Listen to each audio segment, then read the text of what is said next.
Khalid Al-Faleh, Minister of Investment, for his gracious leadership in representing the Saudi side in this forum. I also warmly welcome the esteemed Saudi officials and business leaders who have traveled to join us in fostering and strengthening trade and investment ties with Pakistan. We deeply value the opportunity to collaborate through this important forum as we embark on a shared journey to enhance bilateral trade and investment between our two brotherly countries. Excellencies, ladies and gentlemen, Saudi Arabia's visionary leadership in fostering economic cooperation is commendable, and Pakistan eagerly anticipates the opportunities that His Royal Highness Crown Prince Mohammed bin Salman's Vision 2030 will bring.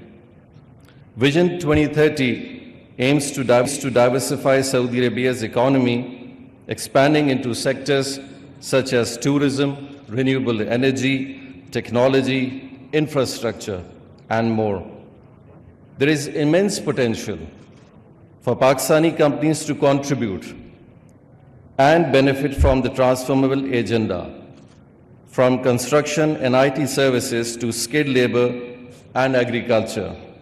Pakistani businesses are well positioned to capitalize on the vast opportunities offered by the Vision 2030. We look forward deepening our collaboration and playing a significant role in the success of this initiative and further strengthening the ties between our two countries.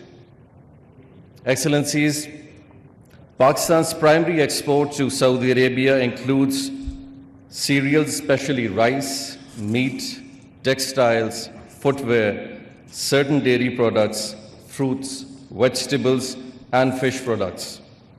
There is significant untapped potential to increase this export, especially given the growing demand in the Saudi market for quality food products, textiles, and other value-added goods. In line with the vision of the Prime Minister of Pakistan to boost bilateral trade, the Ministry of Commerce has developed a comprehensive business plan. This plan outlines trade-specific targets, which will be monitored on a quarterly, biannual, and annual basis to ensure progress in enhancing trade relations with Saudi Arabia. Key sectors with strong export potential have been identified for targeting marketing and promotion efforts. These sectors include food and agriculture, textile, leather goods, pharmaceuticals, construction material, IT services, and renewable energy solutions. By focusing on these areas and adopting a strategic approach, Pakistan aims to expand its presence in the Saudi market, contributing to the broader goals of economic cooperation with Vision 2030. Ladies and gentlemen, these sectors have the potential to yield significantly better results with a comprehensive and focused marketing effort. Currently, food and textile dominates Pakistan exports to Saudi Arabia, accounting to over 85% of the total exports. However, there is a substantial untapped potential in other sectors, especially pharmaceuticals, construction materials, surgical instruments, sports and engineering, which collectively represents around 10% of exports but offer enormous growth opportunities. The demand on the Saudi side, particularly high-quality goods from Pakistan, provides an excellent opportunity to enhance exports across these sectors. With the right promotional strategies, targeted outreach, and improved market access, Pakistan can greatly expand its footprint in Saudi Arabia, vice versa, diversifying its export portfolio while capitalizing on the kingdom's evolving economic landscape. The Ministry of Commerce is planning to organize a single-country exhibition in Jeddah in February 2025, aiming to directly engage with Saudi Arabia's leading brands and importers. The high-profile event will serve as a platform, showcase Pakistan's diverse export potential and foster direct business connections. Pakistan will warmly welcome and fully facilitate investments and partnerships from Saudi Arabia in key sectors such as IT, minerals, textiles, food security, engineering, and energy during the exhibition. The exhibition will offer a unique opportunity to Saudi investors to explore Pakistan's thriving business environment with an emphasis on mutual growth and development. At the same time, I would like to put forward an invitation to all the delegates who have come from Saudi Arabia on the Texpo on textile happening in Karachi this month, and at the same time, the Auto Market Industry Expo happening in Lahore again this month, October 2024. I want to reiterate Pakistan's unwavering commitment to deepening its ties with Saudi Arabia. I'm confident that through our collective efforts, we can forge a more integrated and prosperous relationship built on the foundation of our strong brotherhood and expanded trade relations. Let us work hand in hand to leverage our respective strengths and foster innovative business models that will promote place stability and sustainable economic growth for both nations. Thank you very much, ladies and gentlemen, and my good wishes for a successful event. Thank you very much.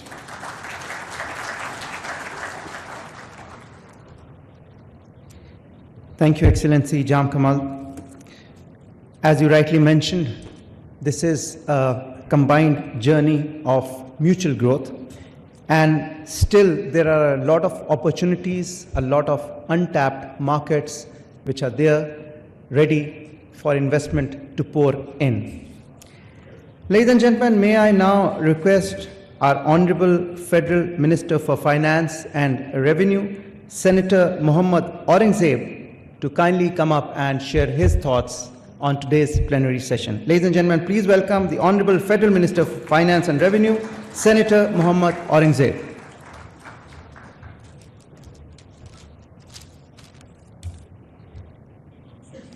Excellency, Deputy Prime Minister, Cabinet colleagues,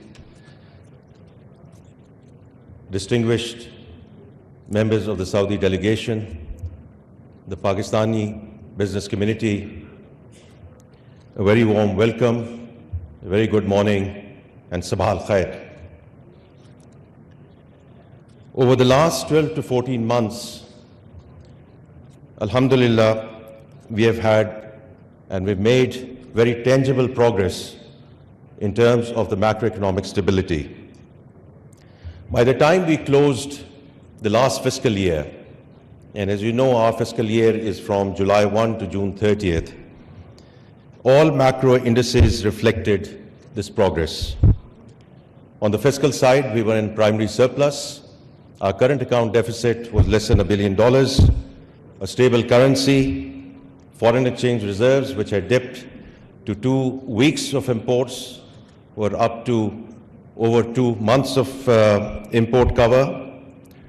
The downward trajectory on inflation, and I'll come back to that in a moment, reduction in the policy rate, and all outstanding dues to our foreign investors got paid before we started this fiscal year.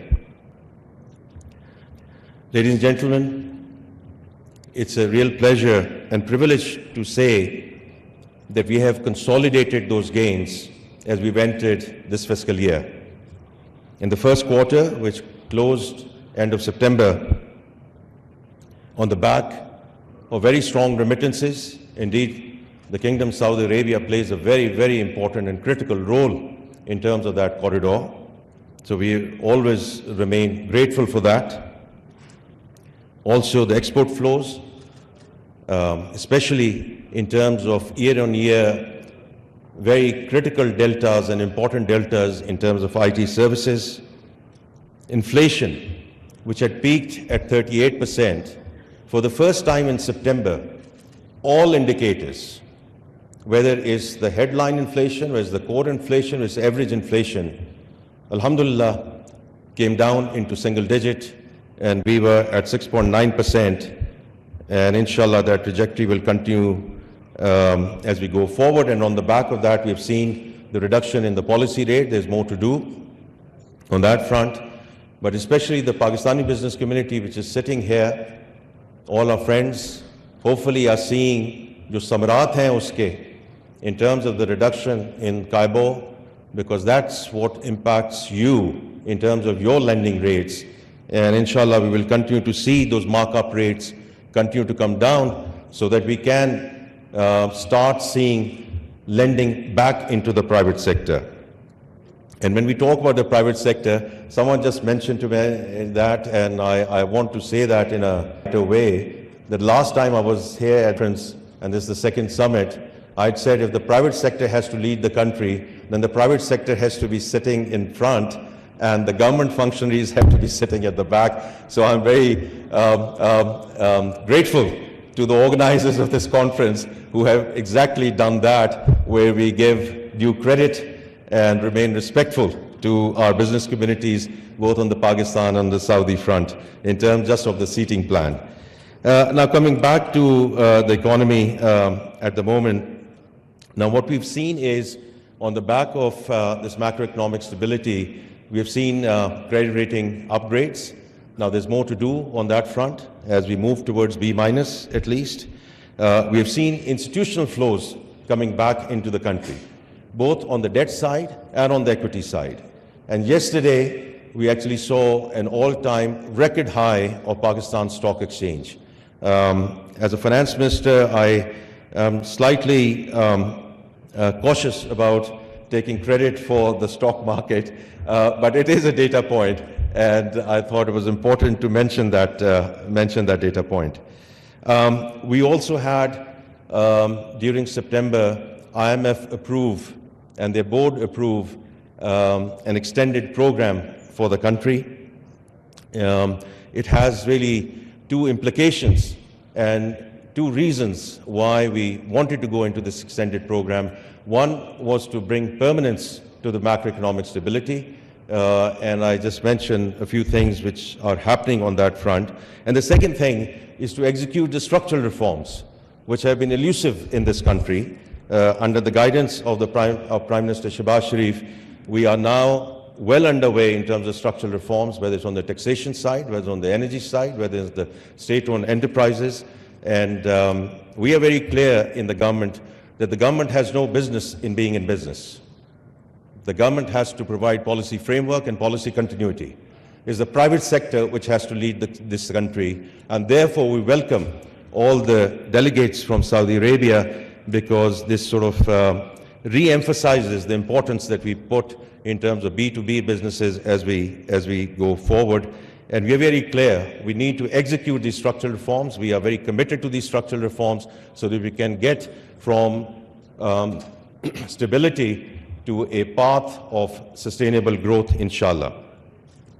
Ladies and gentlemen, Excellency, Deputy Prime Minister, we are at a good place on the economic front, and we are open for business.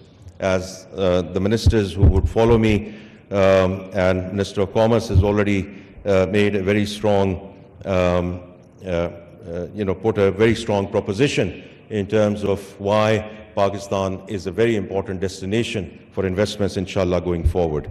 I would like to just conclude by thanking Kingdom of Saudi Arabia, the Royal Court, in terms of providing the necessary support throughout the turnaround journey over the last 12 to 14 months. And I would be remiss if I don't express my personal gratitude to my dear brother, Minister of Finance, Honorable Al-Jadaan, with whom I have interacted over the last 6 months very, very frequently. And I do want to, as I said, express my sincere thanks, appreciation and gratitude for his personal guidance, his engagement in terms of where we are. We owe a lot to him and the Kingdom of Saudi Arabia. Thank you very much.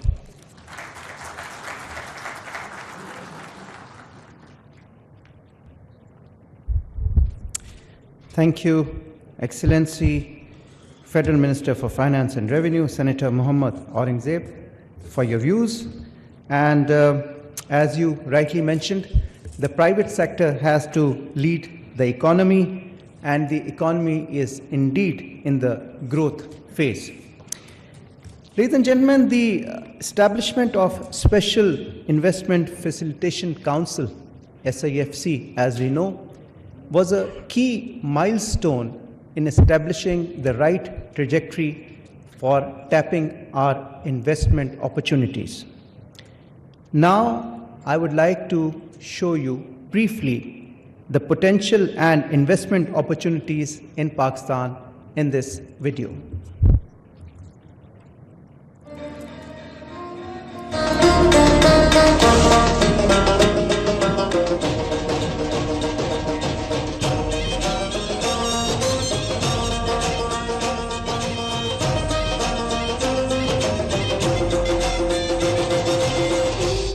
باكستان نحمل إرثاً تم صياغته من خلال استراتيجيات اقتصادية بعيدة النظر دفعتنا إلى نهضة غير مسبوقة وإنجازات ضخمة مما ألهم الآخرين للسير على خطانا.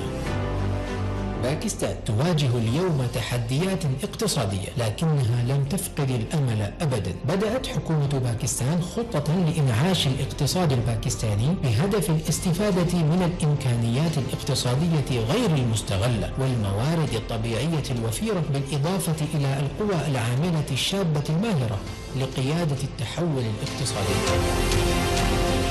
ولهذا الهدف تحديدا نشأ المجلس الخاص لتسهيل الاستثمار والذي يمثل نقطة تحول محورية في التطور الاقتصادي في باكستان، حيث يهدف المجلس إلى جذب الاستثمارات الأجنبية وتسهيل الخصخصة وتنشيط النمو الاقتصادي. يعتبر المجلس الخاص لتسهيل الاستثمار نافذة واحدة ديناميكية للاستثمارات السلسة مدعومة بنهج حكومي موحد، حيث يوفر مناخا استثماريا ممتازا للمستثمرين من البلدان الصديقة من خلال تسهيل العقبات البيروقراطية وتيسيرها. في البداية حددت باكستان 4 قطاعات ذات أولوية والتي توفر فرصا استثمارية ضخمة وعوائد اقتصادية كبيرة. قطاع الزراعة والثروة الحيوانية في باكستان، حيث الأراضي الخصبة غير المستغلة تنتظر من يستثمرها. من المؤكد بأننا ننتقل من الزراعة التقليدية إلى الابتكار من خلال الزراعة المجتمعية الحديثة عالية التقنية ومنخفضة التكلفة. يتمتع قطاع تكنولوجيا المعلومات في باكستان بالقدرة على النمو بفضل المواهب الاستثنائية والسياسات التطلعية، حيث تعد باكستان موطن ثاني أكبر مجتمع للعاملين المستقلين في العالم، كما تحتل المرتبة الثالثة في المساهمة العاملة عبر الإنترنت، إذ يعد ذلك نقطة جذب لفرص الاستثمار. تعد الأراضي الباكستانية موطنا لسابع أكبر احتياطات النحاس في العالم، بالإضافة إلى احتياطات كافية من الذهب والحديد والمعادن الأخرى الضرورية للتحول العالمي إلى الطاقة الخضراء. كما تحتل باكستان المرتبة الثانية عالميا من حيث احتياطات الملح والفحم. يقدم قطاع المعادن فرصا استثمارية في مختلف المراحل من التعدين إلى الصهر والتكرير والصناعات اللاحقة، مما يجعل القطاع ساحة مربحة للاستثمار. إدراكا لضرورة تلبية الطلب المتزايد على الطاقة، يوفر قطاع الطاقة في باكستان فرصا استثمارية كبيرة بفضل الخطط الاستراتيجية لتعزيز قدرات توليد الطاقة ونقلها والتحول التدريجي إلى الطاقة المتجددة. أصبح قطاع الطاقة في باكستان مهيئا للتحول إلى الطاقة النظيفة. ولكن لماذا الاستثمار في الاقتصاد الباكستاني المزدهر؟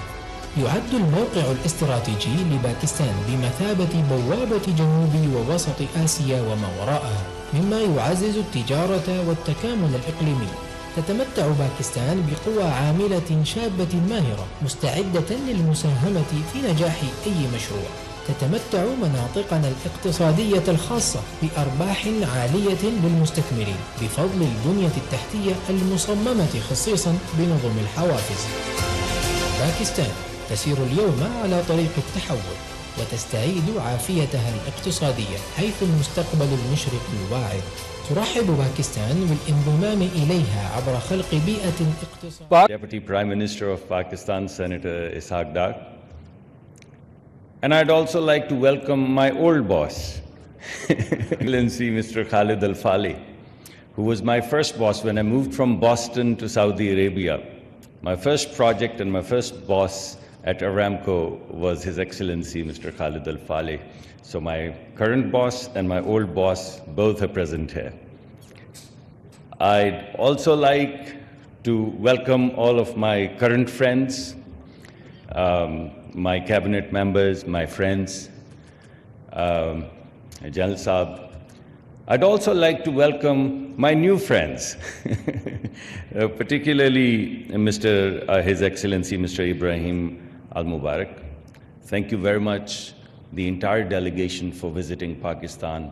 I have worked with many of you in the past in Saudi Arabia, so it's wonderful to see you again in Pakistan. When I used to go there, I used to feel that's my second home. Now that you are here, I'd like to welcome you to your second home. There is no doubt that we've had historical ties. Saudi Arabia is one country which has been Pakistan's ally forever. No matter how you cut it, you look at it economically, Saudi Arabia has been there. You look at strategically, Pakistan and Saudi Arabia have both held their hands. You look at it socially, our countries don't go as far back as our cultural ties. It spans over 1400 years. Nothing goes deeper. So, if Pakistan was to pick one ally, who would it be? One. It would be Saudi Arabia, the kingdom. And that's that. And that about says it all. We historically have had these ties in traditional areas. We've had formidable friendship. Now we will like to transition from formidable friendship to a journey of growth and development and become partners. We historically have been thinking about safety, and nothing is more precious to a Muslim and to Pakistanis than our two holy mosques. And every Pakistani, all 240 million of them, would shed their blood in us without thinking, without blinking, for the safety of the two holy mosques. But now we will like to define this in terms of security 360, in terms of food security, in terms of economic security, in terms of energy security. So we want to make this transition. We've been exchanging, trading forever in our domestic markets. But there's a big revolution brewing outside globally, and we'd like to plug jointly into now these global value chains. And so far, we've been producing a lot of commodities, and Saudi Arabia has a lot of exposure to the oil economy. But out there is an industrial 4.0 revolution going on, for which both countries are ready. And we'd like to join our hands and move from where we are to this new destination. And ladies and gentlemen, what all I have said, it ties in very neatly with the grand vision of His Royal Highness, the Crown Prince. Seamlessly ties into it. If you look at the kingdom's vision, what do you see? You see growth. And when you look at Pakistani economic vision, what do you see? You see exports. So growth in Saudi Arabia, exports from Pakistan, they tie together. That's our journey. What else do you see? You see resource-intensive clusters and energy-intensive clusters in Saudi Arabia. And what do you see in Pakistan? Employment-intensive cultures. What do you see inside Saudi Arabia? A drive towards innovation, a drive towards diversification, a drive towards new technologies, new business models. And what do you see in Pakistan? A big thrust towards productivity. Everything that we're doing in Pakistan is about productivity. So when you put these things together, you see a natural synergy. We want remittances, you want indigenization, you want technologies. We have a lot of people, we have a lot of technology, we have a lot of engineering schools. It's all going to come together. In terms of your second thrust, a vibrant society, the values, the culture, the synergies, I think the only difference that you and I have, you and us have, is the thobe, and I have one at home. I was just telling His Excellency. So there you go. So behind the thobe, we are the same people culturally. You want Islamic values, we want family values. Our family values are what values? They're Muslim Islamic values. It's the same thing. You want a certain kind of vibrant cities. We have the northern areas where the families would be as comfortable as my family would be in Riyadh. So bring your families, go to these mountains that we just showed in the video, and that would be the cultural exchange, that would be the societal exchange, the vibrant society, a new fabric that we can jointly weave. And from our perspective, as you would hear from SIFC, as you've heard from our Minister of Finance, and as you would hear from my boss, the Deputy Prime Minister, you would hear this. We are going to cut through the red tape and lay out a red carpet. That's our theme. You've already digitized. You're already creating a digital ecology. So everything comes together. Our vision, your vision, our vision together, it all converges as we move forward. We have a very clear strategy to do this, and I'd lay this out for you very quickly. First and foremost, we would leverage the assets that we already have. You know that we have mining resources, and you know that there is an electrification revolution brewing in the world. And the backbone of this electrification revolution is going to be copper.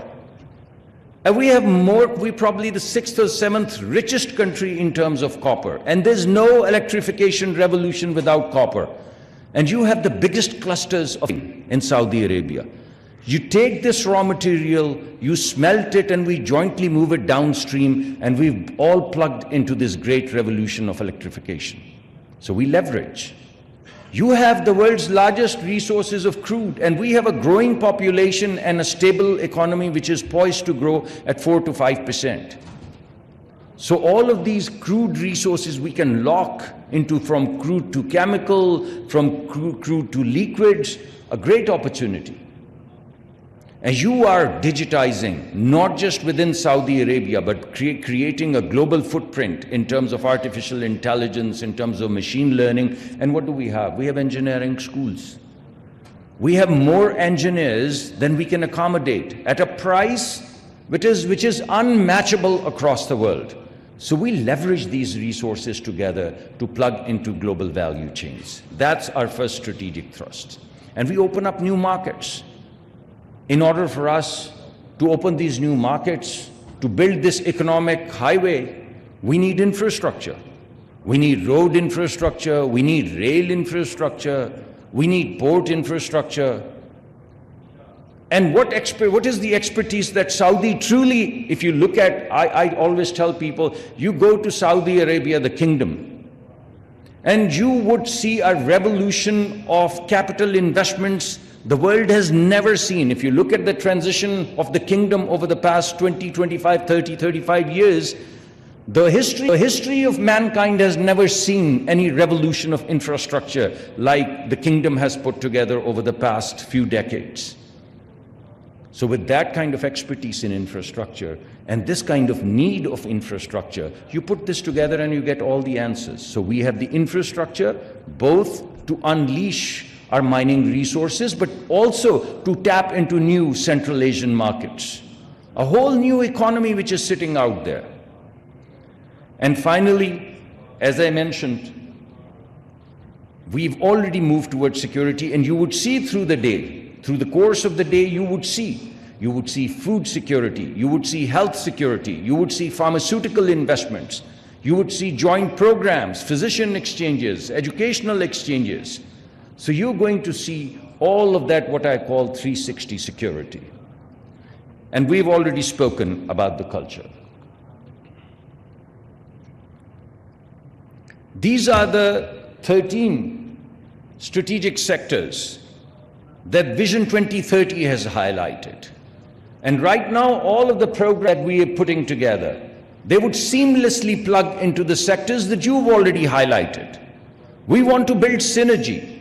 So you would see today that we've already highlighted 7 to 8 sectors, and we have 35 value propositions in these sectors that you've highlighted. So we're putting in front of you things and directions in which you already want to go. Nothing new. And these are exactly the sectors, whether it be healthcare and pharmaceuticals, whether it be financial services and the role that we can play in terms of back end, whether it be consumer goods and retail. Right now, when you look at Neom City or when you look at other grand projects, what do they need? They need construction materials. And when you walk into the northern areas of Pakistan and you see mountains, what do you think these mountains are? These are construction materials. They're granite, they're marble, they're all construction materials. And finer construction material than you would get from Italy at a price which is a fraction. So businessmen sitting here, they know exactly what to do with that. And that's exactly the direction in which we want to go. And this is the criteria, Your Excellency, based upon our last conversation and based upon the conversation you have seen from our finance minister and what you're going to hear from my boss. You will see that we are going to titrate every single project that we put in front of you against these evaluation criteria, against investment returns, risks, capabilities, strategic and innovation and technology. And in the teasers that we've put together, and you have the booklet, you would see the first cut of these evaluation criteria. You will find the high-level information on every value proposition. You'd find elements of these criteria in the teaser. And when our businessmen and your businessmen, they join hands and they sit together and sign NDUs, you would begin to see the details of all of this information. These are the projects. You have the teasers. I'm not going to spend a lot of time on them, but all of these areas are the areas that you've already highlighted in Vision 2030. Our success, your success, jointly together would bring about a revolution. And I'm confident that we'd be able to participate in it and make a success of it. And in order to make a success of it, as our Chief of the Army Staff yesterday also mentioned, we've put together SIFC. When we say from red tape to red carpet, what we mean is SIFC. What used to happen in a year now happens in a month. Very soon, it will happen in a week. We've put together a strategy which is going to de-risk you. And right now, we've hired the best-in-class people to take these ideas, to take these teasers, and make them very detailed value propositions through process of due diligence and business plans. I'm sure we'll succeed, but only if you hold our hands. Thank you very much for your attention.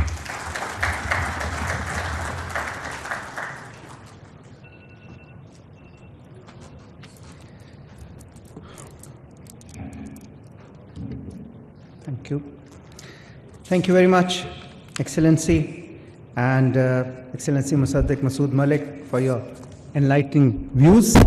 And obviously, the motto is, the idea is to create synergies between both our countries, whereby our visions can be actualized by leveraging our assets, building infrastructure, ensuring food security, and sharing cultures. You also identified 13 strategic sectors for the Vision 2030, whereby we need to build synergies. Ladies and gentlemen, as we move on, I would now like to request Excellency Waleed Al-Murshid, the Head of International Finance Corporation in Saudi Arabia, to please come up and give a presentation on supporting cross-border investments. Ladies and gentlemen, please welcome Mr. Waleed Al Murshid, the head of International Finance Corporation in Saudi Arabia.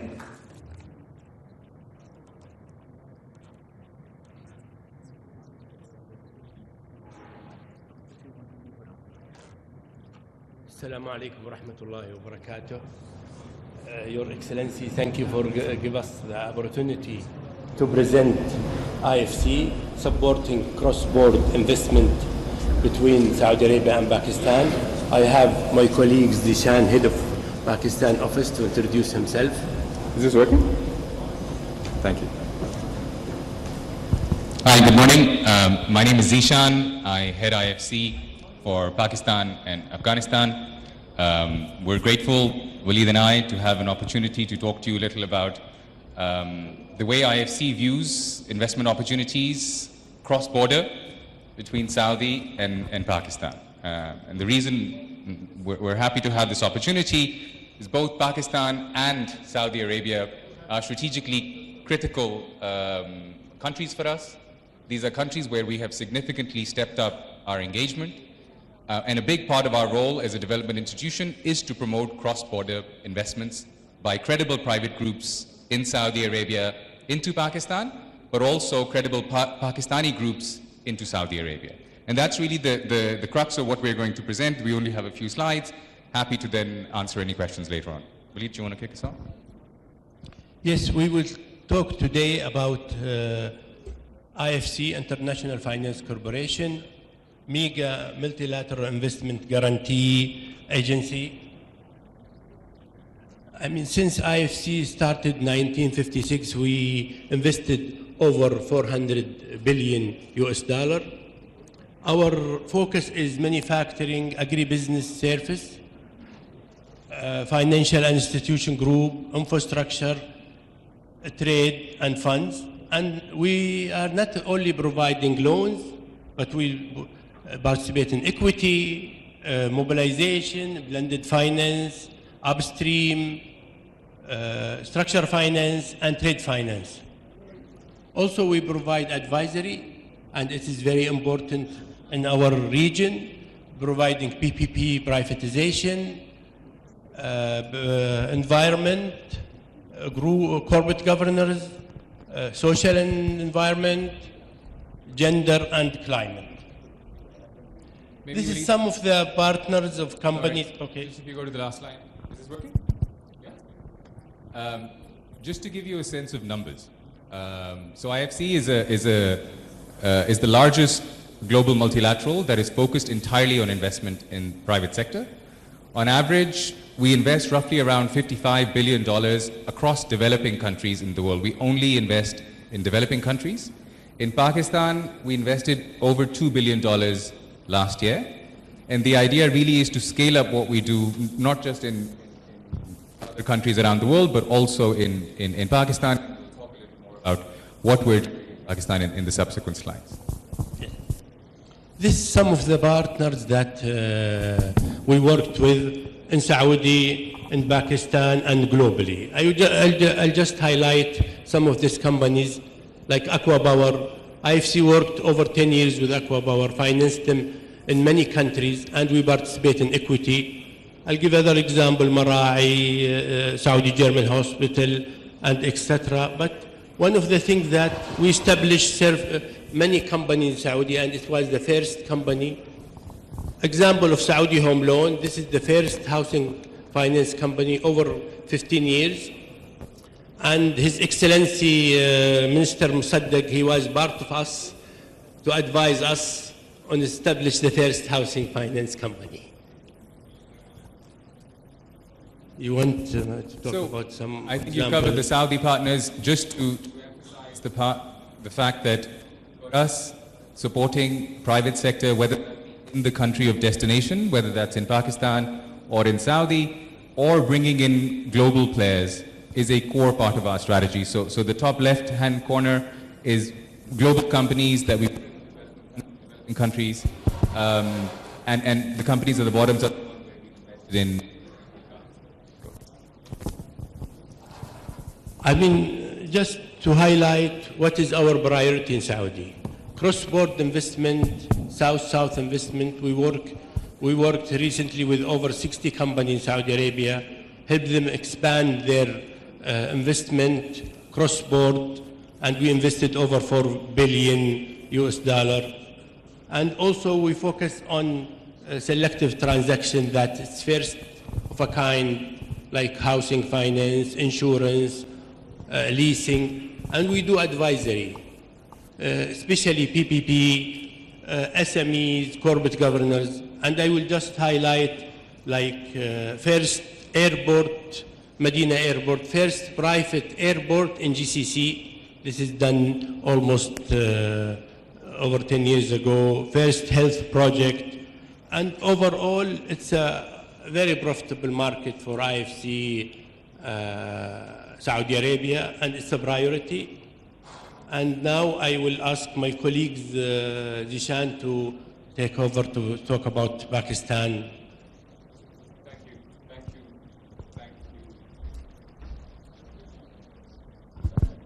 Thank you, Waleed. So just to give you a little bit of an overview on what we've been doing in Pakistan and how we view things going forward. So IFC has been active in Pakistan for over 50 years. We've invested in pretty much every sector of significance in Pakistan over the years. We've invested through all sort of cycles over the years, and we continue to grow our engagement in the country. Our experience in Pakistan overall has been positive, and there are two lessons we've learned from our engagement in Pakistan in particular, but also in developing countries. One, if you have a long-term view on the opportunities in Pakistan, the fundamentals of Pakistan, there is significant value to be generated from investments. As Waleed said, we have invested in equity and in debt across the country. We measure returns on our equity in dollar terms. We are profitable in Pakistan over the last 20-25 years in terms of return on equity. That is despite some of the devaluation and other issues. That gives you a sense of the value that can be generated here. The second lesson we've learned is the importance of good partnership. And if there is one message, I'd like to leave with colleagues from Saudi, is identifying the right partners who are in it for the right values and the right vision that you have. For us, that has probably been the single most important lesson of investing successfully in Pakistan. And that is an area we can help. We have significant presence here in the country with Waleed and our growing office in Riyadh. Obviously, we have significant connectivity in Saudi. We consider it part of our role to help credible businesses on both sides connect. Just to give you a sense of some of the things we've been doing, so we've been involved in several firsts in Pakistan on the infrastructure side, energy, LNG, transport side, financial sector, etc. We have grown our portfolio in Pakistan about 3.5 times in the last 2.5 years. And that is despite the relatively challenging 2.5 years that Pakistan has had. And the reason we have done that is because we believe in the long-term potential of Pakistan, and we learn from the experience we've had here over the years. Our annual commitments in Pakistan, which in 2022 were about $500 million, are now close to $2 billion, and we expect that number to go up going forward.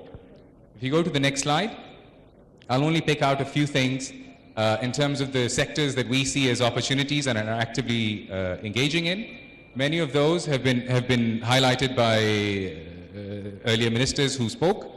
We see the opportunity that exists in realizing Pakistan's export potential. It is a sector that is underrepresented by the private sector here.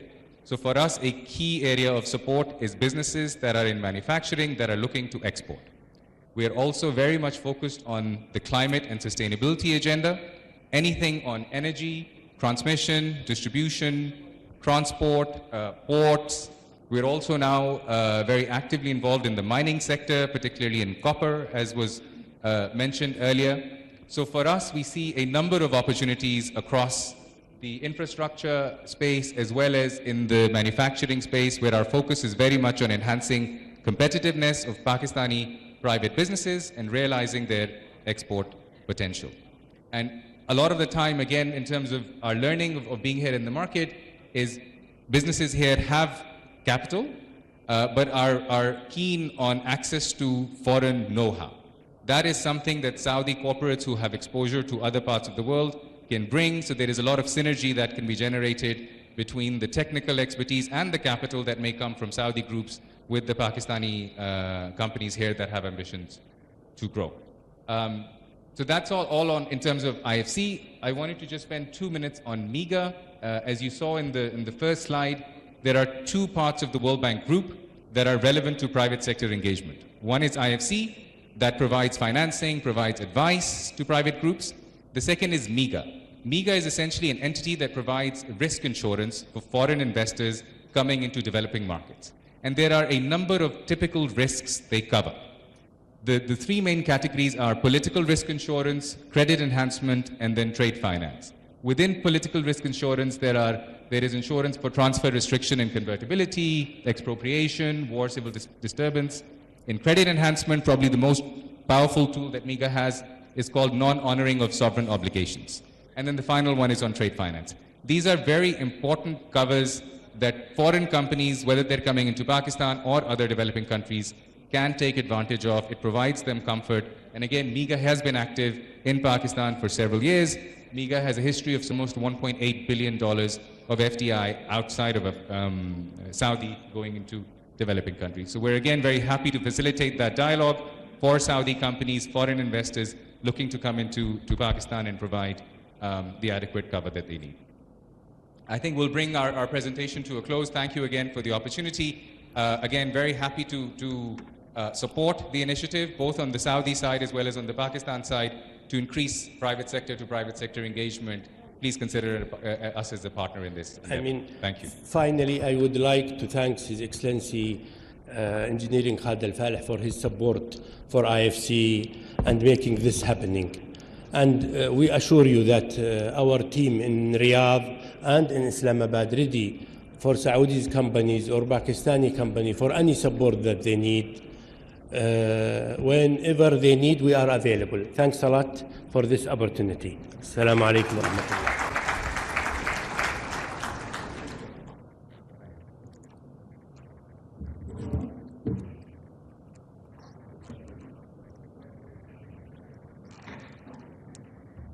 Thank you very much, Excellency Waleed Al-Murshid, the head of International Finance Corporation in Saudi Arabia, assisted by Mr. Zishan.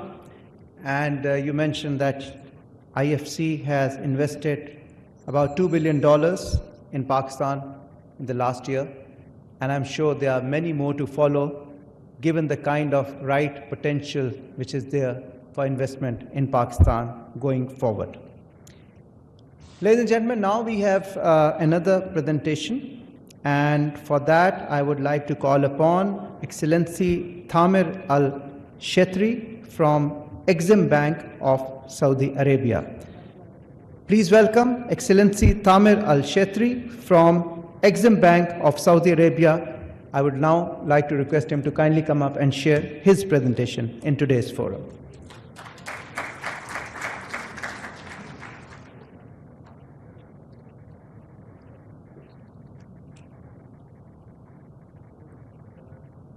Your Excellencies, the Prime Minister, Your Excellency Engineer Khalid Al-Faleh, Excellencies, the Ministers, the Ambassadors, ladies and gentlemen, distinguished guests, Assalamu alaikum wa rahmatullahi wa barakatuh.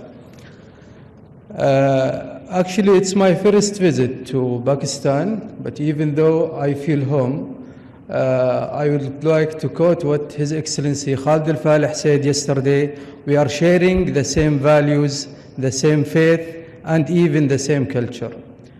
And I hope that we will share a bright future in front of us, a diversified economy with a rich and wealthy assets. We hope that we will synergize our plan with what is going on here in Pakistan. Speaking of the Saudi Exim Bank, Saudi Exim Bank is a financial institution started to provide credit solutions for the financial institution and for the private sector to help them to access to liquidity to import goods or services from Saudi Arabia. We are part of the National Development Bank, National Development Fund, which is a fund that we established to group all of the incentives that we help in Saudi Arabia.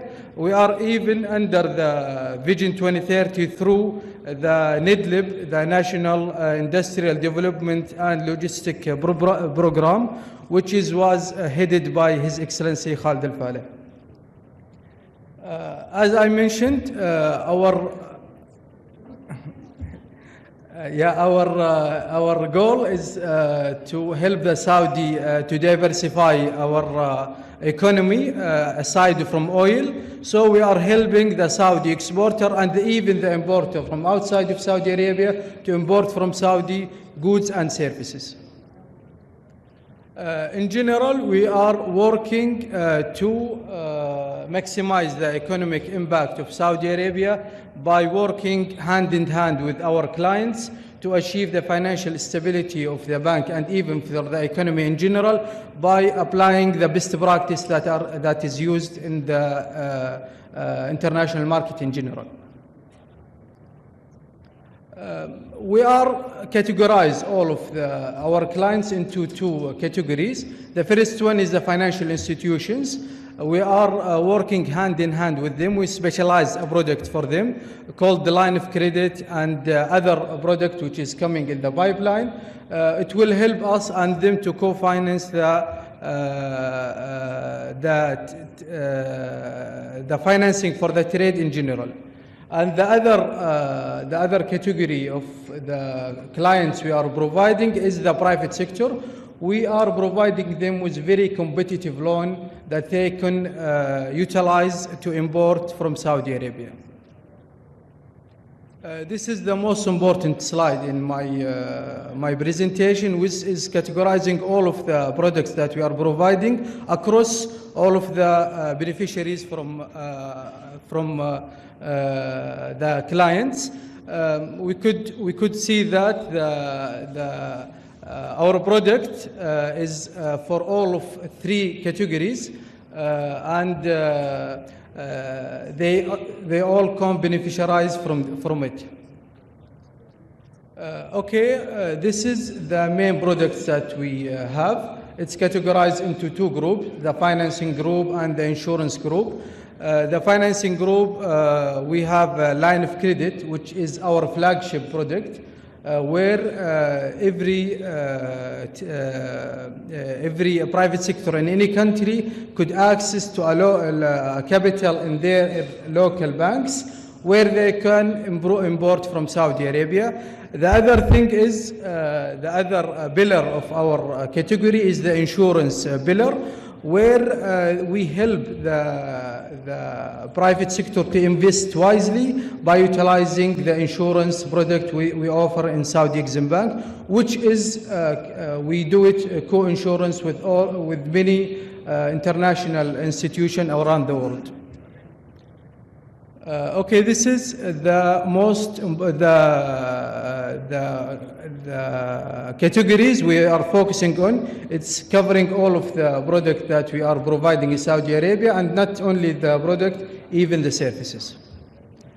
The way how to apply to our product is very easy. Just go through our website, and you will find, just with few clicks, you will find a dedicated team that will help you directly. Thank you very much. I would like to thank you for your patience, and I hope that it will be a second, not the first cooperation between Saudi and Pakistan in general. Thank you.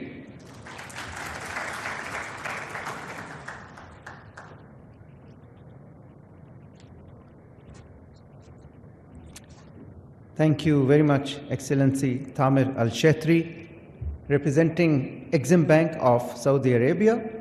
And obviously, the main priority of Exim Bank is to facilitate trade and provide security for exporters, which is rightly being done. And obviously, you would like to capitalize on the potential that Pakistan is offering in terms of investments. Ladies and gentlemen, now I would like to call upon His Excellency Mr. Abdul Aleem Khan, the Federal Minister for Investment, to come and address this august gathering. Please welcome His Excellency Mr. Abdul Aleem Khan, the Federal Minister for Investment.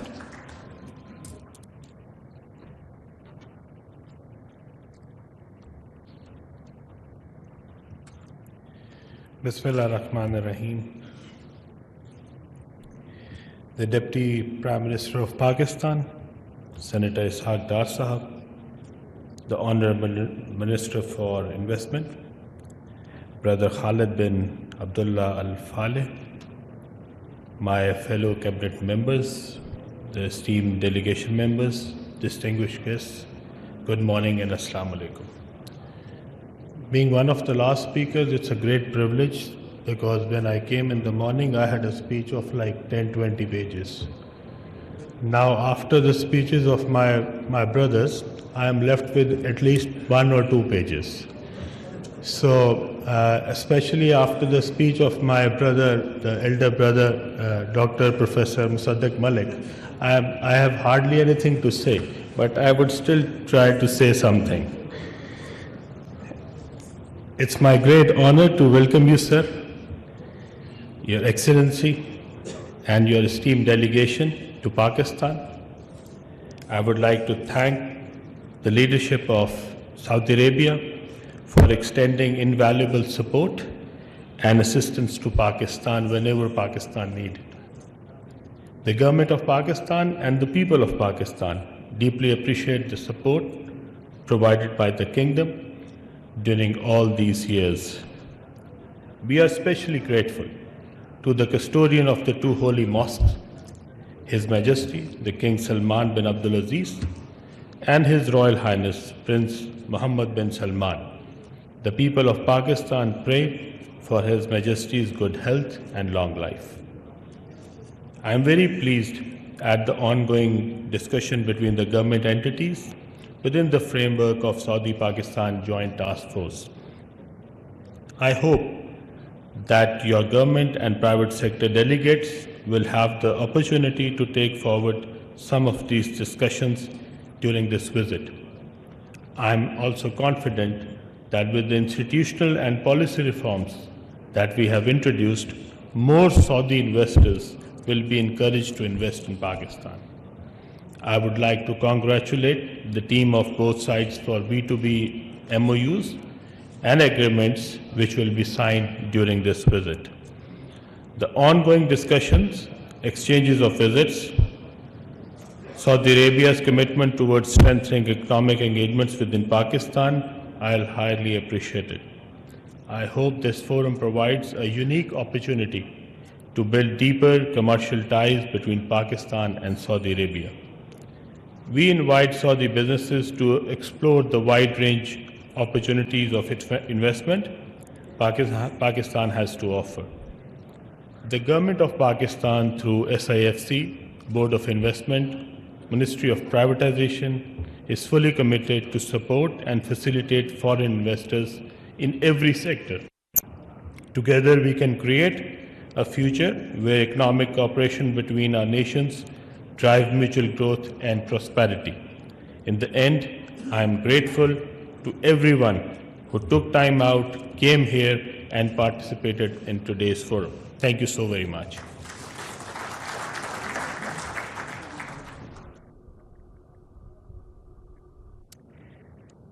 Thank you very much, Excellency Mr. Abdul Aleem Khan, the Federal Minister for Investment. He is also heading the privatization and the communication portfolios in the government of Pakistan. The whole of the Saudi delegation, on behalf of the government of Pakistan, we are honored and pleased on your visit. And Pakistan is known for its hospitality. And of course, now you know the other side, which is the investment opportunities, the investment potential that our great country has to offer to the world. I would now like to call upon His Excellency Mr. Khalid bin Abdul Aziz Al Faleh, the Minister of Investment, Kingdom of Saudi Arabia, to kindly come up and address this august gathering. Ladies and gentlemen, please welcome His Excellency Khalid bin Abdul Aziz Al Faleh, the Minister of Investment, Kingdom of Saudi Arabia. Excellency.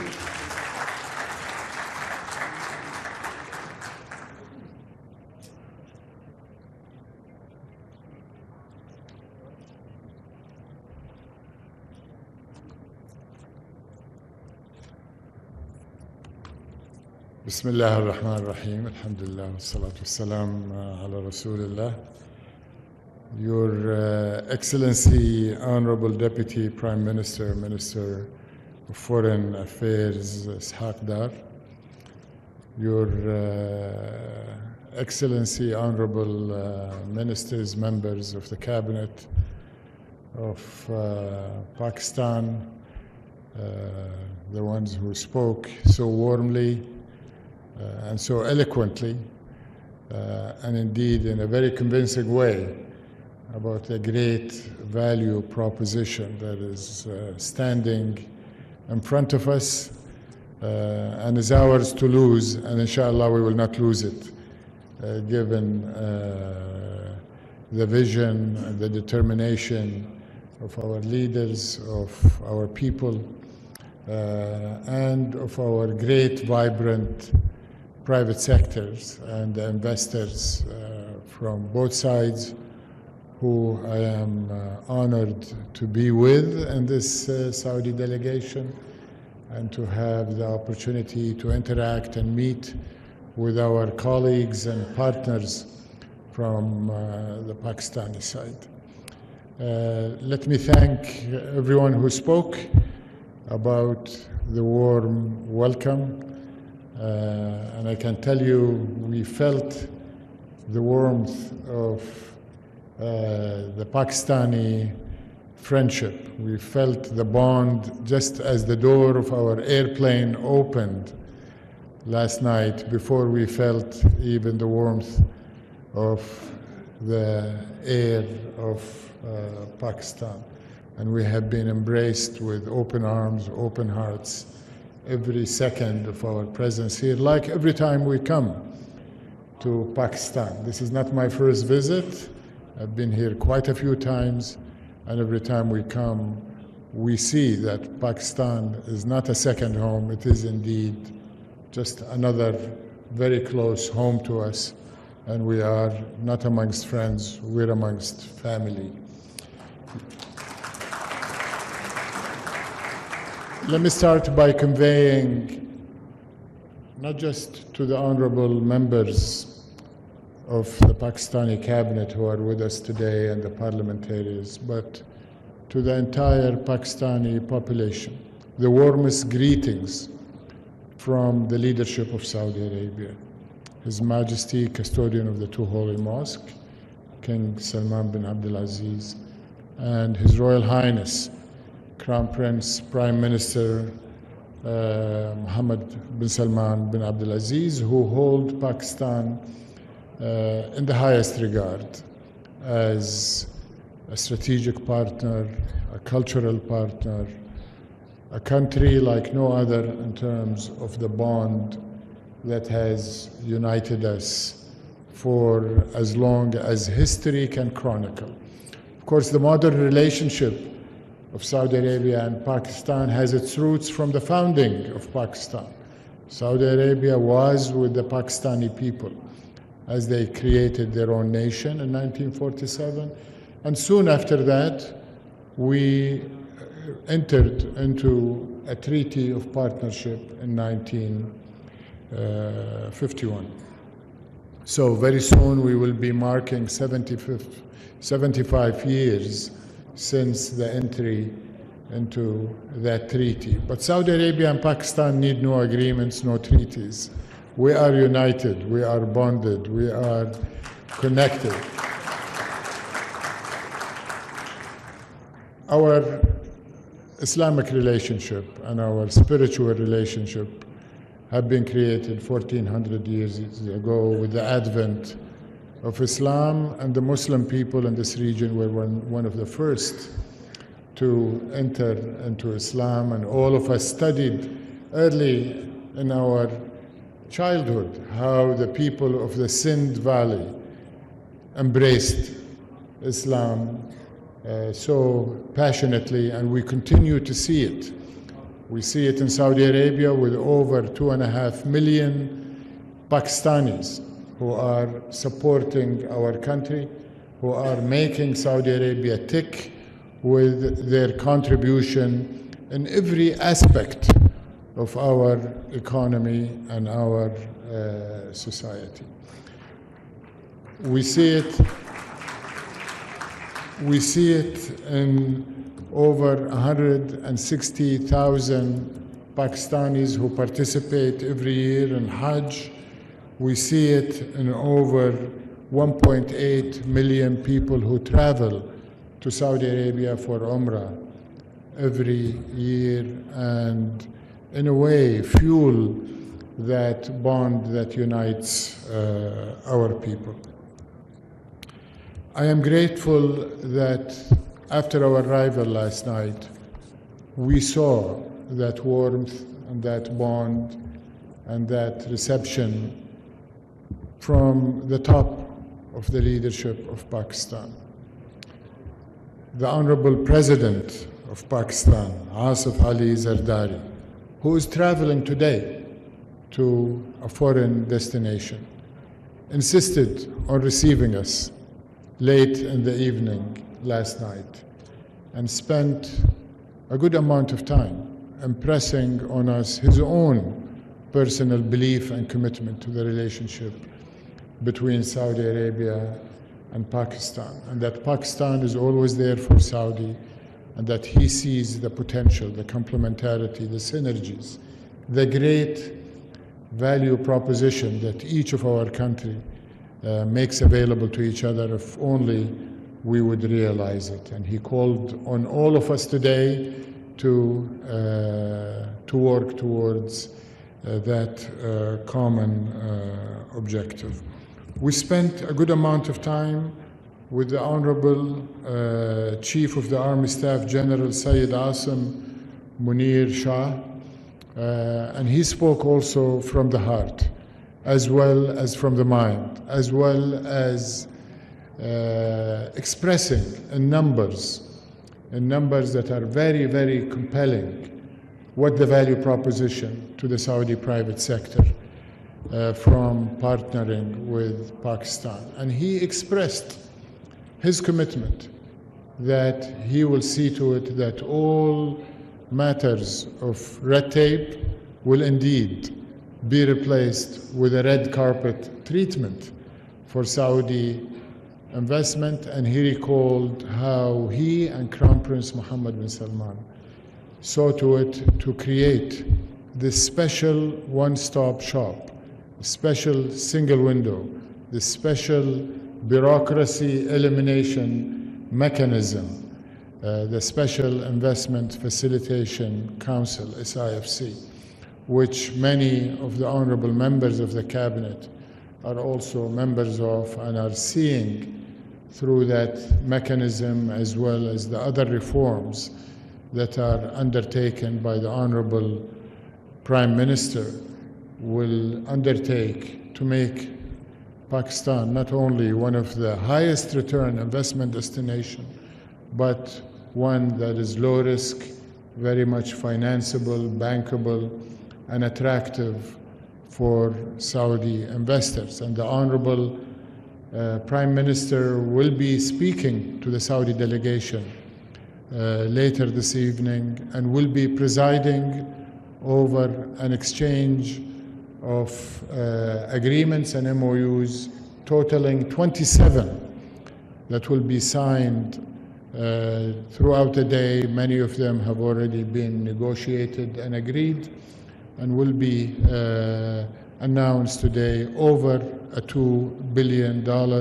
And these are very much organic agreements that have been reached without the strong facilitation that we're embarking on. I'm happy to hear what the ministers have said. I'm happy about the efforts of the Ministry of Commerce and its commitment to increase the trade. Trade between Saudi Arabia and Pakistan has already increased significantly by 80%, from 3 billion in 2019, $3 billion US dollars, to 5.4 US dollars. We are also reasonably encouraged by the number of Pakistani investment licenses that have also more than doubled in the last couple of years, reaching 2,000 Pakistani investors in Saudi Arabia. And the FDI stock in Saudi Arabia of Pakistani investment is already exceeding 1.6 US dollars.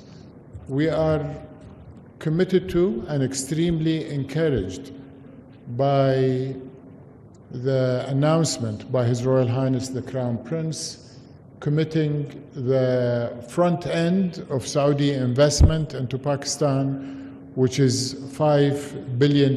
This was announced during the visit of the Honorable Pakistani Prime Minister when he, Shahbaz Sharif, when he visited a week or two after he was appointed in his role after the election, and there was a meeting in Mecca, essentially within the confines of Haram al-Sharif.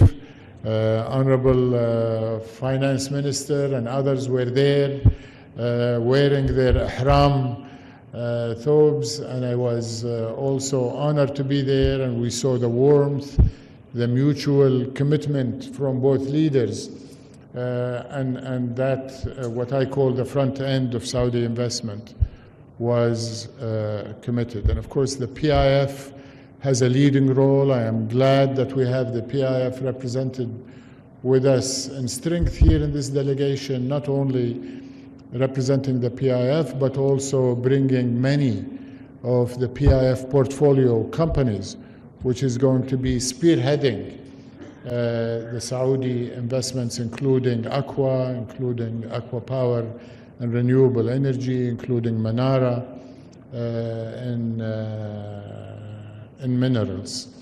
And I think these numbers, in my opinion, are only the tip of the iceberg.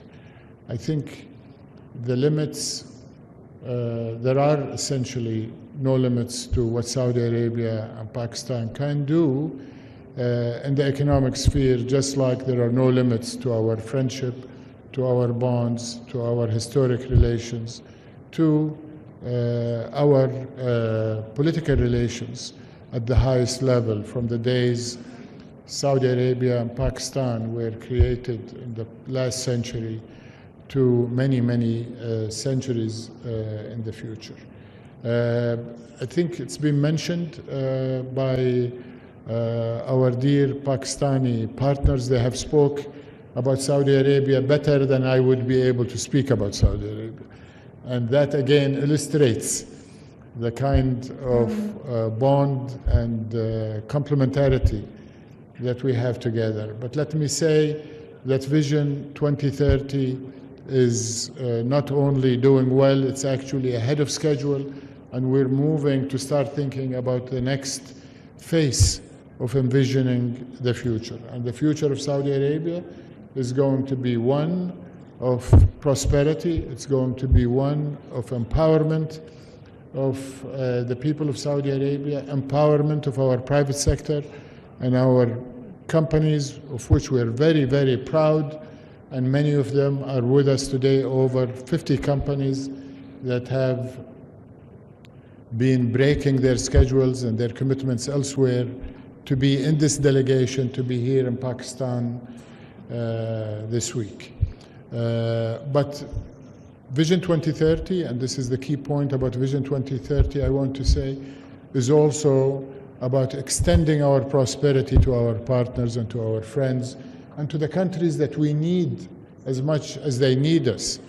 Because no single country, no matter how rich, no matter how strong financially, can compete in the global world we live in today. You need demographics, you need large markets, you need human resources, in addition to capital. And Pakistan and Saudi Arabia together provide that complementarity, provide that scale, but you also need geographic reach, and we see that Pakistan is uniquely positioned geographically with your location extending from the Arabian Sea all the way into the heart of Asia, Central Asia, China, all of the Caspian countries. Are markets and resources that are available to Saudi investors to reach through partnering with our Pakistani friends. In terms of what we can do together, I think first and foremost, we want to support Pakistan continuing on its economic stabilization. Without Pakistan reaching its economic stability, it's very difficult to do things together. What has been done in the short period, the last 2 years, is quite impressive, Your Excellency, Minister of Finance. And we think it's only the beginning, because once the momentum is created, there is no stopping you, and Saudi Arabia has been and will continue to be your partner to achieve that economic stability. A key element for the private sector from Saudi Arabia to contribute to is substituting exports that we are getting from other markets to more valuable, higher quality, and indeed lower cost exports from our brotherly nation of Pakistan. And we heard from the leaders yesterday not only about the mining and the natural resources, the granite, the marble, the building materials, where Saudi Arabia is the largest construction site in the world. Make no mistake about it. And we will be, in the next few years, awarding construction and material procurement contracts reaching about $1.8 trillion. Last year, the value of construction and EPC procurement, including materials, was $150 billion. This year, it's 180. It will be about $200 billion annually of contract and material procurement awards year after year. Unfortunately for us, but in a way, fortunately for our partners here in Pakistan, a lot of the input into those contracts is going to be imported. And we want it to be imported from Pakistan, all things being equal. In fact, we will compromise a little bit to make it come from Pakistan. So a great opportunity. Beyond trade, I think investing jointly in Saudi Arabia, investing in Pakistan, investing in third countries that are adjacent to Pakistan is an area that, as I mentioned earlier, with no limits. We see energy as a natural. The kingdom has been and will continue to be the kingdom of energy, the global leader in conventional energy. We're investing, continuing to invest in oil and gas, and His Excellency Minister Musaddiq mentioned oil to chemicals is a big area for growth, and we want Pakistan as a big market for chemicals to also participate with us. But the big area of growth, the new area of growth in energy for us is renewable energy. Solar, wind, hydrogen, green ammonia, green methanol, not only for the consumption of your large population and what is starting to be a vibrant, high-growth economy here in the heart of Asia, but we hope that we will allow Pakistan to also export this green energy given the endowment you have. Mining and minerals, as mentioned already last night and today, is truly quite significant. Electrification is already sweeping the global economy. Saudi Arabia is committed to it. All of our auto manufacturing sector is centered around EVs and electrification. We have given our position, it's quite remarkable, given that we are the kingdom of oil, we are the global leader in terms of reserves, resources, production, exports in oil. We have bypassed the internal combustion engine and the diesel engine and leapfrogged straight into electric vehicle. That means that not only are we going to consume those EVs in Saudi, we're going to export them, but also we see the electrification sweeping the world. We see the demand on high voltage cables for transmission across borders and within countries. And we see that happening in Asia, from Pakistan all the way to Central Asia, where there is a lot of capped electric production that needs to be exported. But the unlock for that, as mentioned, is going to be copper, aluminum, and cable manufacturing. And this is one of those areas that we can't wait to work together to unlock for Pakistan, for Saudi Arabia, and indeed for the global economy. I am glad that we have with us a newly formed joint venture, Manara, between PIF and Ma'aden, our national champion in mining, and they are eager to start a number of initiatives in mining, but the first one we hope to conclude in the next few weeks will be for them to enter into the Rekudek project with the state-owned enterprises of Pakistan and Barrick Gold, who is working in Saudi Arabia and sees our partnership as additive to the project. And I think this is just sort of a pilot project that we hope will be multiplied many times over. We see ICT as a huge area where Pakistan has a near unlimited potential.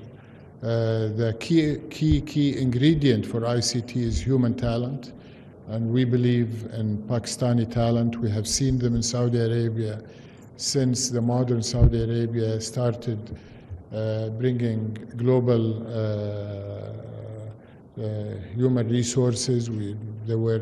Pakistanis were one of the first to come to Saudi Arabia and create Aramco through their human resources. Pakistani expertise was there early for our banking sector, and as Musaddaq mentioned, even as consultants and subject matter experts.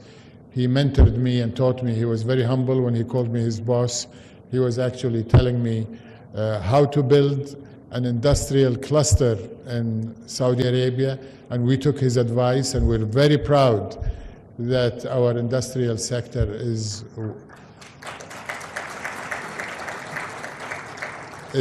one of the fastest growing, the most competitive, certainly in the region, and we aspire for it to be a global manufacturing and industrial powerhouse in Saudi Arabia.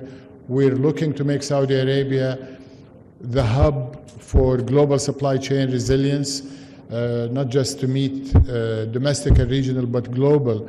And we want to do that by leveraging what you have in Pakistan. And I talked about mining, I talked about energy. We certainly want to leverage your human resources and your ICT sector. We have coined our reshoring initiative in Saudi Arabia as green shoring, to bring that green energy, and I think we can extend that concept to Pakistan if we can employ the Saudi companies that are active in renewable energy generation to embed it in some of the mining resources that have been mentioned, given that Pakistan, I understand, could be the fourth richest country in copper. So ICT, from manufacturing of components to software development, cloud computing, AI, data processing hub. Of course, food security has been brought to the fore with the recent conflict in Europe. The Russia-Ukraine war, I think, reminded the rest of the world that food security is a global issue. And it's certainly an issue in Saudi Arabia, where for generations we've been enjoying imports of Pakistani grains, especially Peshawar rice from my childhood. I remember it was our favorite food stock. Of course, meats and poultry, aquaculture and fishing, and the list goes on. We believe Pakistan, as we heard yesterday from the Honorable Chief of Army Staff, can become again the hub for global food security, not just for the Arabian Peninsula. Saudi Arabia is investing heavily in global acquisition and global direct investment from Latin America to Europe, Ukraine, Africa, and we're investing, of course, in South Asia and Central Asia, and we would love for Pakistan to be a key hub for agriculture, food processing, value add, and export to third countries. Honorable Deputy Prime Minister, Minister, these are only a few examples of what I see as low-hanging fruits, continuing with the food metaphor, and really ready for us to grab and turn into opportunities, to increase the confidence that thousands of other Saudi companies need to have to come with the 50 companies that came with me today. And we need to also create a highway that brings the great capabilities of Pakistan and the Pakistani people to continue what they are doing in Saudi Arabia, not only contributing to the Saudi Arabia of the future that we're building with Vision 2030, with their human talent, but also to bring the capability of Pakistani enterprises. And for them, from both sides, I can tell you, in no uncertain terms, and I've heard it repeatedly from the leadership, from my boss, from the leadership of Pakistan last night, and the Prime Minister during his visits to Saudi Arabia in March and in May when he came for the World Economic Forum special meeting. Both governments are committed to allow, to permit, to facilitate for the private sector to take its due position as the locomotive that will be pulling both economies, both governments, both leaders, everybody on the government side of both nations sees that the private sector is the driver of our respective economies today, and certainly will be more so in the future. So you can count on us to be right there with you, behind you, supporting you to make the opportunities that are right there for you to grab. And once again, I say there is no limit. The sky is the only limit to what we can do together. So thank you, Your Excellencies. Thank you, ladies and gentlemen.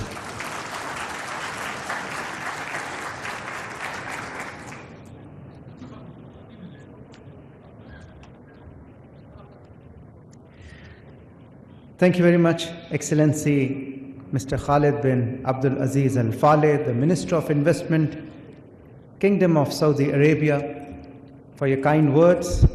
And as you mentioned, that sky is the limit when it comes to the investment potential of Pakistan. Excellency, you mentioned that Pakistan and Saudi Arabia are not dependent on any agreements or treaties to bond together. Indeed, we are united by the band of brotherhood, by the spiritual Islamic values that we share, Pakistan has one of the highest expat workforce working in the construction sector in Kingdom of Saudi Arabia, contributing to the growth of Saudi Arabia. And you mentioned specifically in detail all the investment opportunities that are available in Pakistan, and that shows that Pakistan is indeed a bankable investment destination for Saudi Arabia. Ladies and gentlemen, now I would like to call upon Senator Muhammad Ishaq Dar, the Deputy Prime Minister and Foreign Minister, Islamic Republic of Pakistan, to kindly come up and deliver the keynote address. Ladies and gentlemen, kindly welcome Senator Muhammad Ishaq Dar, the Deputy Prime Minister and Foreign Minister, Islamic Republic of Pakistan.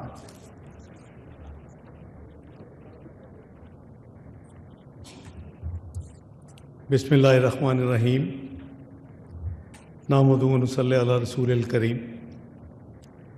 Excellency, Minister for Investment, Engineer Khalid bin Abdul Aziz Al Faleh, Honorable Vice Minister Investment and members of the delegation from Saudi Arabia,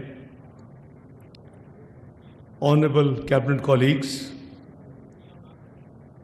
worthy National Coordinator SIFC, government officials, Pakistani business leaders, ladies and gentlemen, Assalamu alaikum and very good morning. It is indeed a great pleasure to listen to our great guest, Engineer Khalid Al Faleh, very candid response to my all colleagues. Combined together, he covered everything. And my compliments to you, Excellency, that perhaps you have also curtailed my speech as well. Thank you very much indeed. It is indeed a distinct honor and privilege to welcome you all, dear brothers, from Saudi Arabia in Islamabad, which is, I would call, your own home. I won't use the word second home. This is your own home. This occasion marks yet another chapter in the enduring friendship and strategic partnership between our two brotherly countries. Pakistan and the Kingdom of Saudi Arabia have a deep-rooted, time-tested relationship. This bond, enriched by shared history, faith, and values, holds a significant place in Pakistan's foreign policy. The people of Pakistan have always held the custodian of the two holy mosques and the Honorable Crown Prince, His Royal Highness, and the leadership of Saudi Arabia in the highest esteem. I would like to take this opportunity to express our profound gratitude to the Saudi leadership for their unwavering support on multiple occasions. The latest being, as explained by my colleague, Finance Minister of Pakistan, in the recent challenge we had as a country vis-a-vis multilateral institutions. We remain firmly committed to the sovereignty and territorial integrity of Kingdom of Saudi Arabia and stand ready, shoulder to shoulder, with our Saudi brothers and sisters through thick and thin. We are thankful for the welfare and the hospitality which is extended to the over 2.5 million Pakistani diaspora who call Saudi Arabia their own home and are also contributing to the economy and the development of Saudi Arabia, as well as making huge foreign exchange remittances to Pakistan, which certainly helps to reach the current account deficit and the fiscal deficit issues which Pakistan had faced in the past. We gather here at a pivotal moment in the history of our bilateral cooperation. As His Excellency mentioned, that in Ramadan Sharif, soon after the Prime Minister Shehbaz Sharif government we visited for Umrah. And Excellency, when we came back, from Medina Munawwara, because we landed in Medina Munawwara, there was an invitation that before iftar, we join His Royal Highness the Crown Prince. Now, there was a debate between our team, the Foreign Office, that whether we should wear in ihram. I said, nothing doing. This is the best dress you can have. So we will go in ihram. So as very rightly His Excellency mentioned, that we went in ihram to the Crown Prince Palace, and we had wonderful iftari as well as mutual dialogue, which ended up around Fajr with a joint communique for $5 billion. In addition to previous commitments, I'm clarifying, Excellency, you have a bigger role, because I was involved after Tahajjud in the guest palace, and we had communication by my very dear brother Prince Faisal and his team, and the ambassadors were shuttling between the Crown Prince Palace and the guest palace where we were staying. So, Excellency, I think we have a great opportunity, and your visit, Excellency, with a huge delegation alongside the officials and the business leaders of Saudi Arabia is a testament to our shared vision and underscores the enduring partnership between our two nations. Excellency, I would also like to highlight Pakistan's journey toward economic recovery. My colleague, Finance Minister, has thrown light. After continuous and concerted efforts, we are now on the road to sustainable growth. We had challenges, undoubtedly, but Excellency, it is not too old story. I'm talking 2017. This country had reached the 24th economy of the world, and the best economic indicators we demonstrated: 4% inflation, less than 2% food inflation, 6% GDP growth, highest foreign exchange reserves still not broken, and all the indicators were at best. And we were moving with a speed to G20, a country which is nuclear, a country which is missile power, only needs to be economically strong. And this was the journey we were trying to make on double effort to reach the G20 in next few years. But unfortunately, certain elements, external and internal, and coupled by COVID, the pandemic, this journey was derailed. So we are back. Prime Minister Shehbaz Sharif made double efforts during his last tenure, 22-23, and now the focus is total economy, that we should go back to our goal of joining G20. And I think working together, I think it is not an impossible task.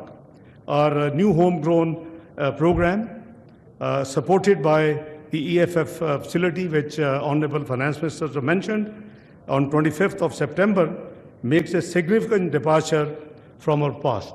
The idea is to regain the macroeconomic stability we had gained by 2016-17, and then build and consolidate our gains, what we achieved by then, in order to have a sustainable growth and be as possible as soon we can join the old dream of our leadership, Mia Muhammad Nawaz Sharif, to join the G20 Economic Club of the world. A strategy revolves around reforms aimed at promoting productivity and competitiveness, fostering both domestic and external competition, and creating space for private investment. We are right-sizing the role of the state, reforming state-owned enterprises, and improving the quality of public services, spending on infrastructure with fast speed. This structural reforms effort is being contemplated by the commitment of sound macroeconomic policies.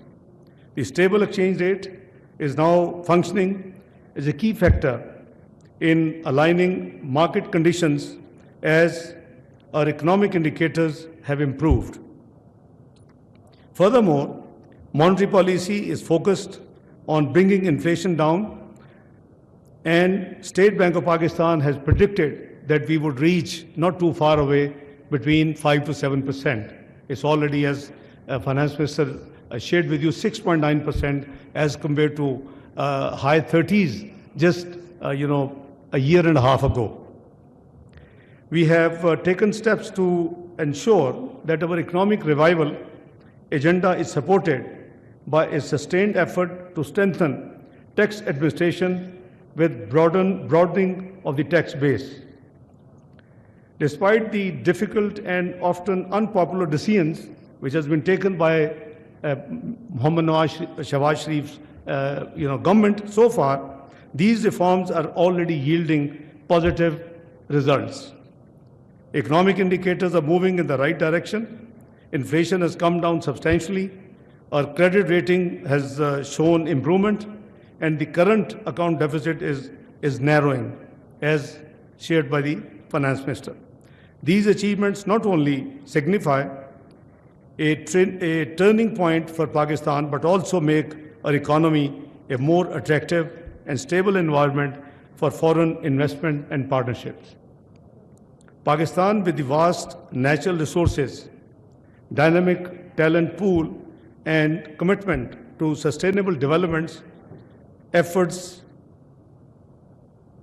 offers a wide range of investment opportunities in Pakistan. We are actively fostering innovation, enhancing our infrastructure, and streamlining the regulatory framework to create an investment-friendly environment. I think my colleague, Dr. Musaddiq Malik, has amply explained, and His Excellency heard from no other than Army Chief last night, from red tapeism to red carpet. So this is the main key agenda of this government, that the government should be out of business. There is a huge exercise undergoing to privatize the state-owned enterprises, which are not strategically required. It's a number is about few dozens. Maybe in due course, many Saudi Arabian investors would like to consider one of these enterprises are offered for privatization. In the mining, Pakistan boasts an expensive and rich, as detail shared by my colleague, copper, gold, and rare earth metals. We invite Saudi investors and brothers to explore these opportunities and become part of the mutually beneficial venture. The Excellency, the estimated reserves, the value of these mines and minerals, including garnite, is over 10,000 billion US dollars. Sometime people worry about Pakistan debt. Debt and liabilities are external debt 130 billion US dollars as compared to our reserves, natural resources, 10,000 billion dollars, 10 trillion. So you can, compare the numbers and see the potential. Our IT sector, supported by thriving startup ecosystem and a highly skilled workforce, presenting unique opportunities for investors to be part of this digital transformation journey. And Excellency, I understand on 11th tomorrow, you would be visiting NESTAC, and you will be amazed to see, the development Pakistan has taken in the IT sector.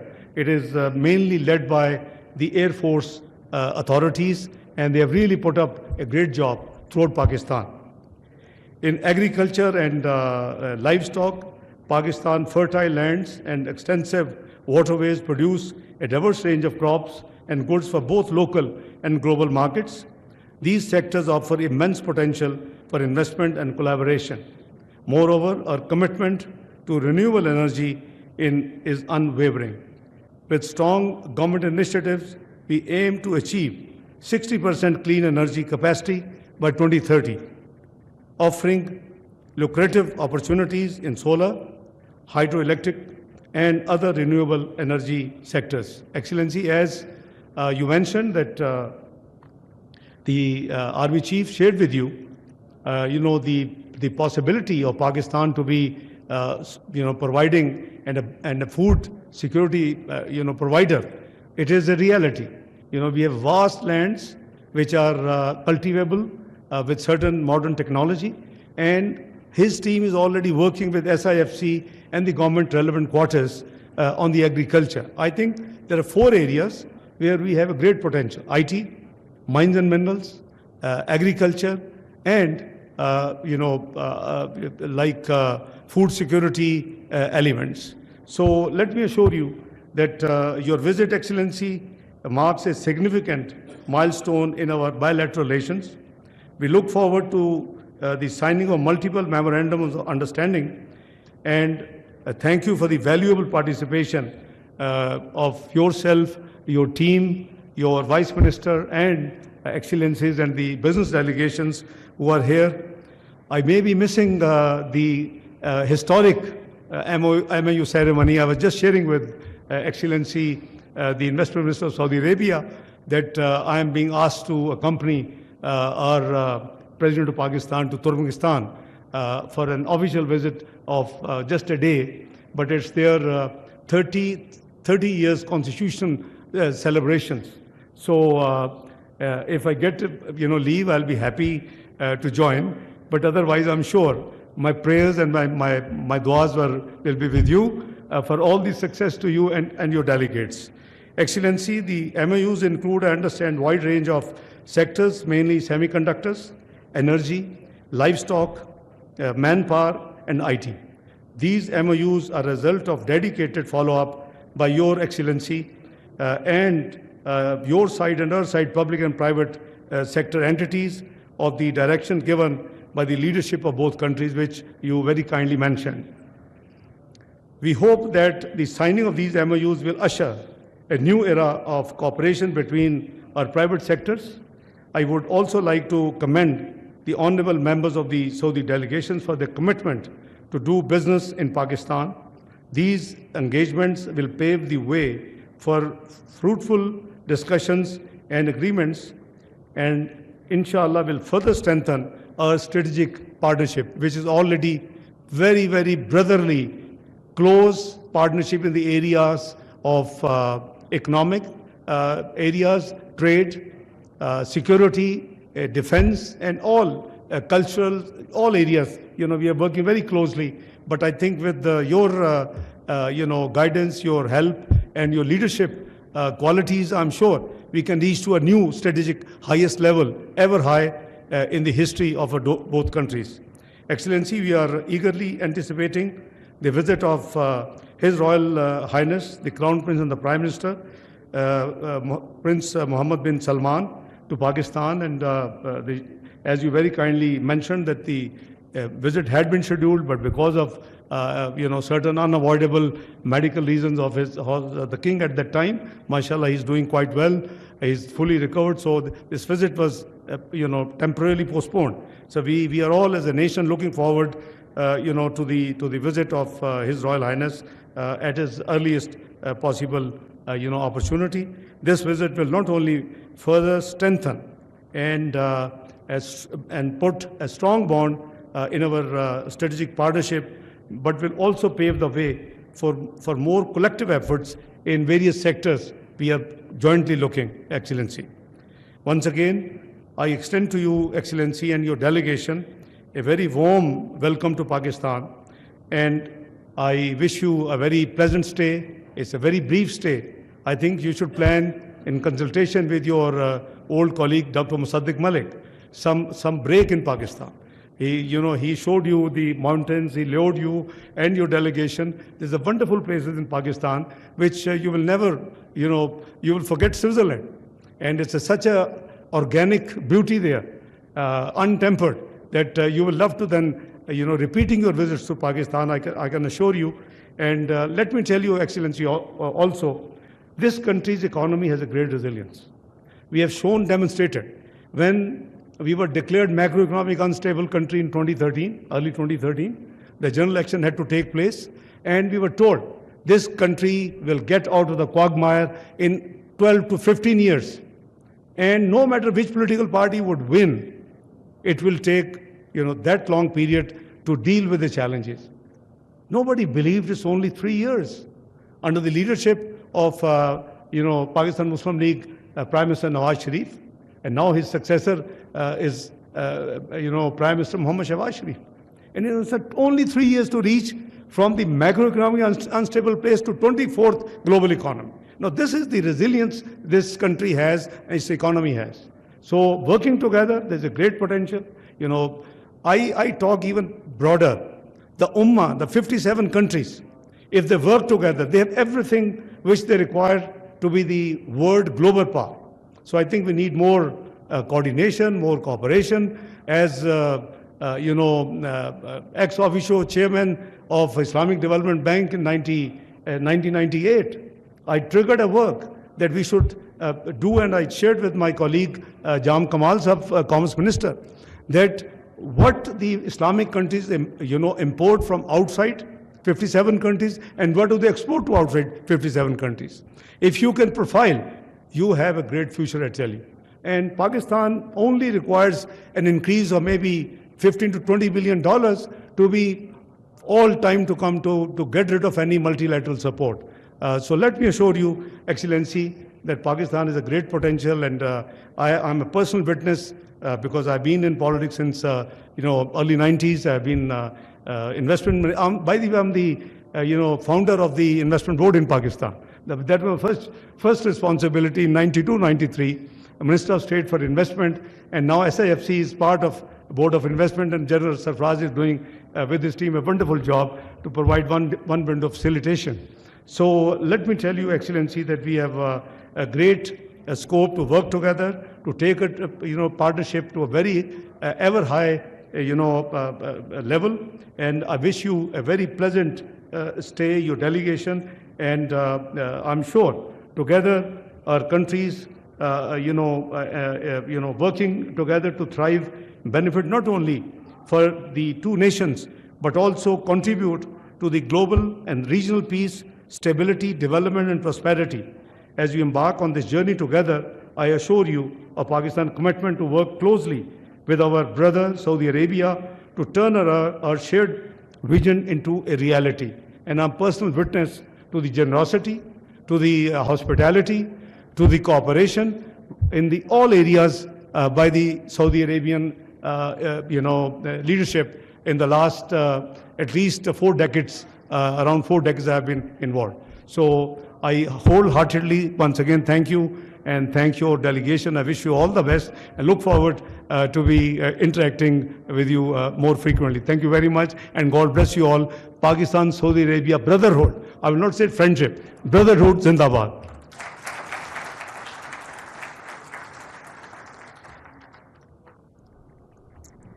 Thank you very much, Senator Muhammad Isaaq Dar, Deputy Prime Minister and Foreign Minister, Islamic Republic of Pakistan. You rightly reiterated the deep-rooted, the time-tested friendship between Pakistan and Saudi Arabia, the brotherhood that we share.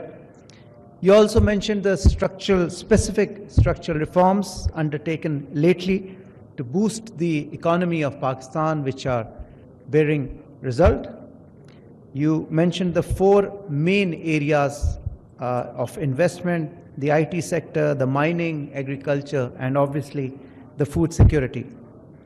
Excellencies, honorable ministers, government officials, dignitaries, ladies and gentlemen, this concludes the plenary session of the Pak Saudi Business Forum 2024.